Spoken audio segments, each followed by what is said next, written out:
আমার ব্যাটা এসেছিল, আমার ব্যাটা তো মানা করেছে, ওর কথা শুনিস কেন? ওটা ব্যাটা আমি জানতুম না কাকু। কাকু কাকু ক্ষমা হয়ে গেছে, ক্ষমা করে দাও। না দিনে 15 ধান দিয়েছিস। কাকু ভুলে গেছে, আসতে চাই না। আমার ব্যাটা আমি রক্ষণে কোনটা কোথায় ঘর? মূল্য বাড়াই। মোল্লা পাড়ায়? হ্যাঁ। তুমি কি করে বল? এই পশ্চিম দিকে। তোর বাপ আমাকে ছিলে? হ্যাঁ চিনে মনে হয়। তোর বাপকে? কালকে তোর বাপকে দেখা করতে বলি আমার সাথে। তুই মানে? কাকু কালকে মাছ কড়া করে দেবো। শালা কালকে আছে, শালাকে কেটে কেটে না মাছের খাবারগুলো পুকুরে ফেলে দেবো। তুমি ছিড়বে কাকু। তো বেড়ে সারা দাঁড়া লাগাবে।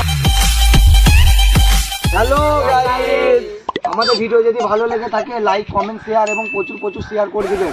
আর চ্যানেলটাকে অবশ্যই সাবস্ক্রাইব করবেন। নিজের আর ঘরে- মাছ চুরি করতে গেলে আমার সাথে যোগ দিন।